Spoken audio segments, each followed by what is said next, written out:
What is up, everyone? Welcome back to another video today, and in this video I'm going to be taking a look at the NG Models November 2024 releases.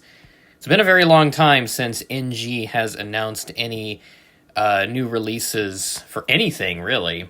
And if I scroll back to their Instagram, it's going to take me a little bit of time to get back to where we were before, but the last announcement was September 18th for 1 to 200, and our last 1 to 400 announcement, or so the hints anyways, September 15th.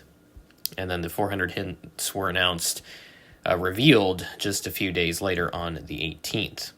We do have a large set of hints for our 400 scale friends this month. Let's go ahead and take a look. We have two categories, one for the standard and ultimate collection releases. We have two A330s, three A350s, looks like four 737s, a bunch of 777s, there's 6 in total, 4 787s, and two Tupolev 154s. And then for our NGLite models, we have one 747-100, four 747-400s, three 787s, one 748, and 5 A350s.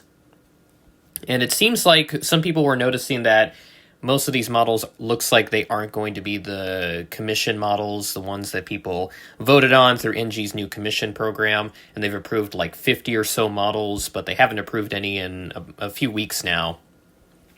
So there's a lot of good options that were approved, thankfully, but it seems like this month we may not have any, or if they are any, it may be any of the Chinese models that were approved, and I think there will be 2 in this announcement. So let's go ahead and take a look at what NG has got. I don't have their website. The website isn't updated, so I don't have their website pulled up as of right now, and I can do one quick check to confirm my findings, and that is the case. Not sure why it's taking them so long to update the website.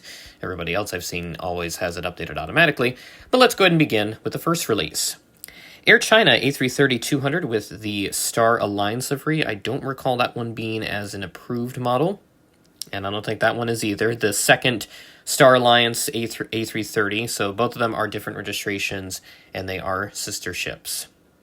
And then we have an Ultimate Collection Sichuan A350-900. This is another Panda Route livery, and they've done several of these. I've been told they haven't done as many, but I swear I've seen way more in these releases. And then there is a second one as well with a different registration, and also a third one. This is a non-Ultimate Collection release. Cathay Pacific A350-900. They did announce some Cathay models in their last announcement, and they were A350-1000s. I didn't have them covered because the website didn't list them, likely for licensing issues, but here they're posting it on social media just fine. Then we have a China Eastern 737-800 Yunnan Peacock Orange livery. This is during the 2012-2016 period. There's also a second one as well with a different registration. Air Road Cargo 737-800. This is another Chinese operator. This is a cargo airline. And then there's the RAAF 737 MAX 8 BBJ, which we saw Gemini announce in their latest announcement. I'm guessing most people will go for the NG since there is a lot of preference towards their MAX mold as opposed to the JC Gemini one. And then we also have a second one with a different registration. I don't recall which one Gemini did. I think it was the first one. Then we have another United MAX 8. They just announced a couple of these in their last announcement, so not sure why there's another release coming out so soon, but I guess for the fleet builders, that's certainly a good thing. Then we have a TUI MAX 8. This is a special livery, the 50th anniversary of TUI, so it has various operators in there. You got TUI, there's Hapag-Lloyd in there, and I forget what the one in the middle is. It looks like a taxi. Then we have another United MAX 9. I believe this is also a different registration, which it is. So if you do have the Gemini or the first NG release, you can certainly get that one to build up on your fleet. And then we also have another one with a different registration. Qatar 777-300ER. This is with the F1 livery, likely for the, it's just them promoting that they are a global partner for Formula One racing. And Air France 777-300ER. This is the Paris 2024 Olympics livery, which is very old at this point. I think, yeah, that has since been repainted. It's also with the smaller titles as well. And there is a second one. I did not know that Air France had multiple of these. And there's also a third Air France 777. That one is a John 1 graffiti livery. And then the last one is a standard Air France 333, which, I was hoping it would have been the one with the larger title since that is the common type, and I did see one of those in Miami, so would have been happy to pick it up, but unfortunately, no large titles, so I will be passing on it. And then there is another one as well, so there's all the French registration hints. They just did a bunch of these. I'm not sure why they did multiple of the standard livery, the old standard livery. Would have been fine if they did one with the large titles, but I'm not seeing it, unfortunately. Then we have a Qatar 789 FIFA World Cup Qatar 2022 sticker. And there's also another one with the normal livery. Hawaiian 789, November 781, Hotel Alpha is a registration. And then Air Canada 789 with Disney's Wish special livery. ANA 7810 now. Actually, we have a couple of them with different registrations, likely the first of the bunch. There's Air Koryo, Tupolev 154B, and there's also another one as well. Actually, no, this is not Air Koryo. This is, I think, just the North Korean government in this case. And then moving up, we have our NGLite announcements. Let's see what they've got. To start off, we have a blank 747-400. Then we have another City of Everett release. Not sure what's exactly different from this release as opposed to the first one. Maybe a couple of the little logos are different. I know Western Airlines, they originally had orders for the 747, but they canceled those, and they were on City of Everett for a time, but the current rendition that's at least at Museum of Flight in Seattle, I don't think represents that, unfortunately. Then we have Asiana 744, Hotel Lima 7428. This is the farewell flight aircraft. And then also Asiana Cargo, a 400M model. Then we have another one with a mismatched nose cone with the older livery on it. And then also another Asiana Cargo. This is a Boeing converted freighter. And then we have Junyao Air 789, the Genshin livery in this case. So for Genshin Impact, I would assume. And then Air Canada, another Disney Wish. This is just the NGLite, so you get the choice between having, the full NG experience or just the light experience. And then we have Qantas Yam Dreaming. Now, this is one of the approved models, and this is the first one that got approved. So it looks like they are just going to throw this out on NGLite. Not sure why it would have been on NGLite. I guess it would have taken longer if they tried to produce it under their normal product line, so that's probably why it's under NGLite in this case. And we do have Lufty Retro, so nice to see Yankee Tango, albeit under the NGLite branding. And again, saw that one in Miami, a very cool plane, but I already have the Gemini release, so I have no desire to replace it.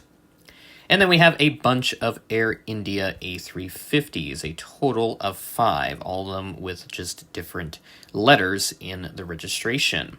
So plenty of choice for if you want a specific registration and whatnot.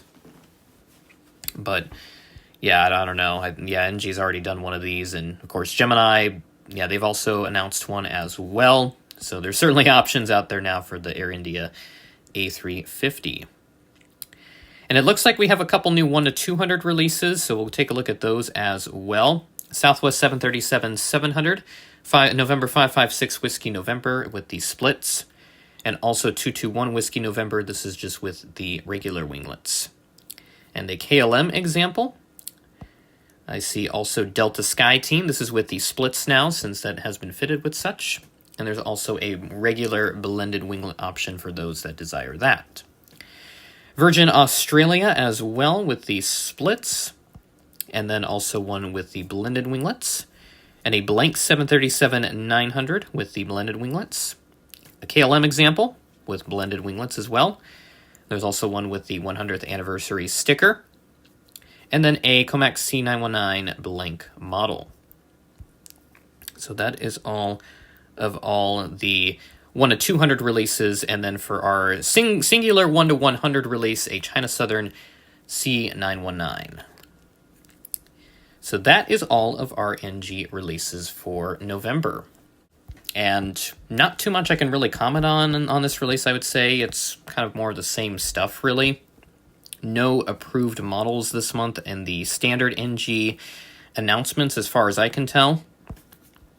And then the only one that we have in the NGLite would have been the Qantas Yam Dreaming, which, it does surprise me a little bit that they put it under the light branding, but I guess why they did it is because they wouldn't have had, a high-quality full detailed release done within such a short amount of time. So maybe that is in their plans still, to do a full NG release.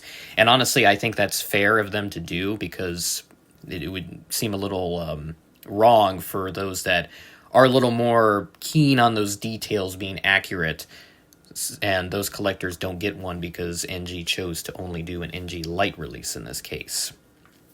And then, Yankee Tango, I think, if I recall, NG has already done a regular, full detailed release of one of those. But if they haven't, they definitely should do one.